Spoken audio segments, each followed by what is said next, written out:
Can you explain the Jesus Christ dinosaur hypothesis? Why might you call anything a Jesus something? Amongst the properties of Jesus, if you... just walking on water, that's the one. That's the one. Now, there's a particular kind of dinosaur, a sort of intermediate dinosaur between birds and dinosaurs 150 million years ago, which in dinosaur terms is quite recent. It was not long before they were all wiped out. There is a picture. Oh, isn't it beautiful? Like all the dinosaurs. They are. Yeah, they're pretty amazing. Do you know what that one's called, by any chance? Dave. One day the answer might be Dave, one day the answer might be blue whale. It's going to be... All I'm looking forward to is when we have a blue whale called Dave and you don't get it. They're called Archaeopteryx. And all the fossils for Archaeopteryx, oddly enough, are found in a place where there was a sea, but there was absolutely no evidence of any trees. Therefore, it seems very odd as to how they would fly. And there is a suggestion that what they did was they ran on water rather in the way that swans, when they're about to take off. Let's have a look at a swan about to take off. You'll get the idea of what I mean. They sort of like that. It's a beautiful sight. They can really run along the water. And they think that's what the Archaeopteryx might have done. And there are other animals today still exist that are called the Jesus something because they run on water. Can you think of any examples? Well, there's a lizard. There's a Jesus lizard. You might want to see a Jesus lizard having a bit of a go. The Jesus cow. I would pay big money to see a Jesus cow. I get one of my own. How that works is they blow up their own udders really big. Oh, that's space operas. There's something very, very Glenn Larson about that, isn't there? The Jesus lizard can get up to about 20 metres, which is not bad. Yeah. Obviously, when they stop, they sink. I mean, so it's all about the fact that they are literally walking, or indeed, they're running on water. They strike the water, they slap it, and they go through. What else runs on water? Well, in Jamaica, there's one that would have been written about by James Bond. Bob Marley used to run on water. This one would... Rita, we're going for a run pond the lake. Hold me chalice while I run on the water. No woman, no drown. I'm full of cultural references. No, this particular one would have been written about by James Bond. Where did Ian Fleming get the name James Bond? From notepaper. No, he had a book. He lived in Jamaica. And he had a selection of books on Jamaica. And there was a book called The Birds of Jamaica by a man called James Bond. Oh. And that's where he got the name for his hero. And so this man, James Bond, would certainly have written about the jacana, which is a Jesus bird. It's also called the Jesus bird for its apparent ability to walk on water as well. Well, he gets all the credit, and why not, for James Bond, but let's never forget he also wrote Chitty Bang Bang. Ian Fleming wrote Chitty Bang Bang. Chitty Bang Bang. And a character in that was called Caractacus Potts, which I didn't get for years. Wonderful? I didn't understand that joke for years, Caractacus Potts. What's the joke? He was a crackpot. He was an inventor. Crackpot. Oh, a crackpot. Yeah, I know. Are you a Chitty Bang Bang fan? I haven't watched it since I was a child, because I think that's when you're supposed to watch it. Yeah. No, that's girls. You see, little girls grow up to be women and little boys grow up to be big little boys. Yeah, we've just got too much. Children's We've got films. too much stuff to do. Do you have children then? No. Ah, well, when you do, then maybe... No. You plan not to? There's no when, Stephen. There's no... No. You're not going to adopt a little shiny little baby? A shiny one? Are they varnished? Can I varnish one? I don't know. They might be more attractive if they're shiny. It's not my field. Then Stephen revealed his plans for a child buffing workshop. Where craftsmen would get toddlers to a high sheen. More lacquer, little boy.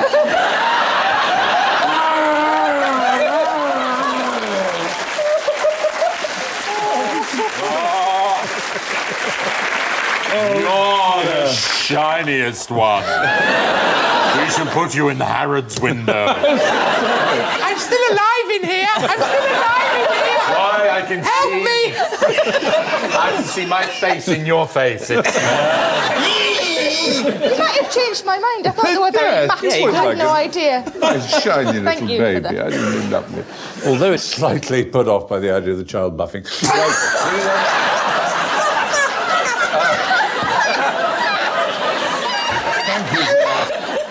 so much. Name a dinosaur beginning with B. Ahoy. Brontosaurus. Oh, Alany. Brontosaurus. Is a dinosaur. No, it isn't. Was a dinosaur. Never was. Never was. Misnomer. There's never been a category of dinosaur called Brontosaurus. Well, where does Brontosaurus come from then? Well, it's a complicated couldn't story. say that, I'll could you? try and take you through it. There was a skeleton that was once labelled with the name Brontosaurus, but it turns out to have been a misidentified Apatosaurus. The mistake arose in part because the Apatosaurus body was mixed up with the skull of a Camarasaurus. What, you mean they just got a load of bones in a crate? Yeah. It's the dinosaurs that have been named first. Tiberius can look mad. Very good. Pterodactyl. Pterodactyl. I was putting Tyrannosaurus. I've got one here. This is property of... A brachiosaurus. That's a Brachiosaurus. 5 points for you, young master. Thank you very much. You brought your Brachiosaurus. toys into It actually belongs to young Luke Fletcher, who's the son of one of our researchers and scriptwriters. little Lukey we thank you very much for Fletcher's lending it. Thank you, Isn't Luke. Barney a dinosaur? Barney, very good. I'll give you 2 points for Barney. Very good indeed. Barney, the purple dinosaur on the playmat. You could have had Barosaurus, Barapasaurus, Bagaceratops, obviously. Yeah, we didn't want to go for the obvious Bickle ones, did we? Spinax, Bickle Spinax, Byronosaurus, my personal favourite, which is Bambiraptor. Bambiraptor. savage baby deer. Yes, sweet idea. How did you defend yourself against this beast? Boy. Oh. The hell is that? What is it, Stephen? I can't. It's a dinosaur. Yeah. It's a dinosaur called Frutadens hagarorum. It's a weird-looking dinosaur. It is a weird-looking one. It's a quite friendly-looking one in a strange sort of way. Well, if you ignore the massive, great spear it's got for a tail. Yeah, that is pretty big. It's got a lovely fringe, though. It's actually it's actually feathered. Oh, feathered fringe. And it has front fangs upwards, very unusual. Front fangs and a feathered fringe. Front fangs and a feathered fringe. Are you Ronnie Barker? The surprising thing about it, I suppose, is that we have this view of dinosaurs, which is largely to do with their size. The way to deal with that would be just to squash it with your foot, because it's tiny. It's absolutely, it's basically about 4 inches tall. It's the smallest dinosaur we know about. Tiny, whiny little dinosaur. Yeah, absolutely, 4 inches. That's it. So was it a herbivore or an omnivore? Paris Hilton would have that in a flash. Exactly. It's about the size of a chihuahua, a tiny chihuahua. It ate plants and worms, and some people think frogs, possibly. It lived in the late Jurassic period, 150 million years ago, dodging between the legs of all the Allosauruses and Brachiosauruses.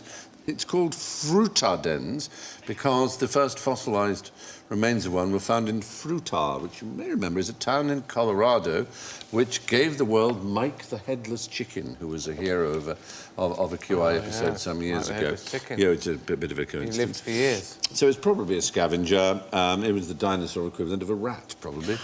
But no Most dinosaur mammals- was bigger than what? What is the biggest living creature that has ever existed on the planet? The T-Rex? Or that giant... No, I tall said one no there. dinosaur was ever bigger than the biggest living... Oh, I see. whale. Sorry. The blue whale was your chance to be right with the blue whale, Alan. The blue whale is bigger than any dinosaur. I know. Rooney. I'm so sorry. But there still are very small reptiles. In fact, I've been to Madagascar and had one. It's called a Brooksia chameleon, a little pygmy chameleon. And I have one right on my finger. You can see that. Isn't that? They are absolutely perfect. Was it tasty? Chameleons. No.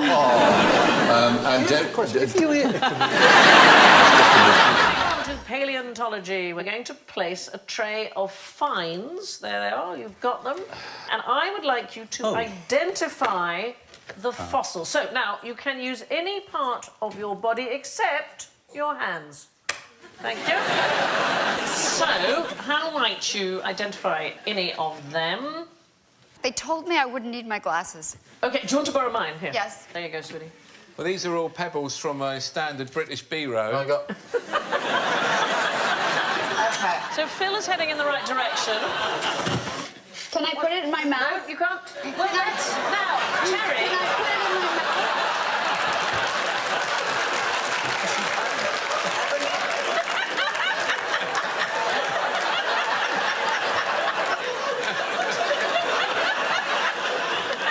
Terry is exactly right. Terry has got the right answer. Good, good for her. So they've got various ways of distinguishing fossils from plain old rocks, but one of the ways you do it is to lick them. Oh, Jesus. I'm gonna just pay no attention. I'm gonna lick this long one.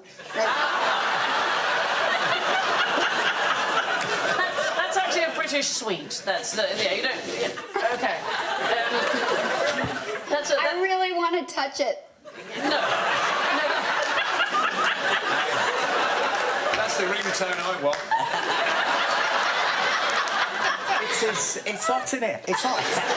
It's hot in here, Sandy. So first of all, you can tell by looking, and you can tell a bit by the texture. But if all else fails, you can identify the fossils by licking them.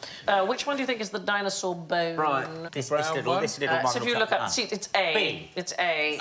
Is the dinosaur bone. It's stickier than a normal stone because it's got calcium in its pores. Which ones did you lick? It's stickier. Just the one in the middle. That's good. You just licked the one in the middle. Yeah. Okay, good. Okay, what I...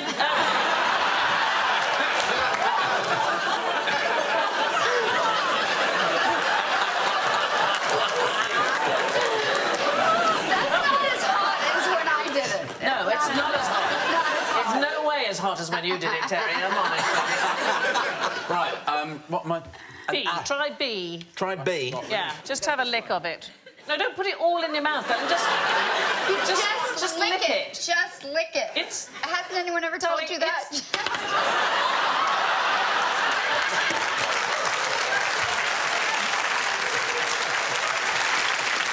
It's dinosaur poo. What is it? What's the correct word for dinosaur poo or any poo? that's been Delicious. Fossilised. It's a coprolite. Yeah. Okay. So it would stick to the tongue. You don't necessarily have to touch them with your hands. There is a place in the United States called Big Bone Lick. It's in Kentucky. Have you been there? I've never been to Big Bone Lick. Oh, well. That's so weird. It's on the top of my list now, though. It's the birthplace of American paleontology. So it's an area of very high mineral content, and it attracted bison, mastodon, moose, musk ox, and so on, peccary, and unfortunately it was also very marshy, so the animals got stuck there, and they left bones, and they were discovered by 18th century American explorers. So much rock in my teeth, I can't function. Are you eating the rock? I had a bit of it, yeah. If you want to take the taste of rock out of your mouth, I recommend the dinosaur shit. Anything else unspeakable I can put in my mouth, Sandy? What's this? Well, which one have you got? Which? I don't know. Is this Tyrannosaurus penis? I'll pop it in. What do you think would happen if you asked a dinosaur to suck on a party balloon? I think he'd be like, I died thousands of years ago. This is a dream. It'd sound like...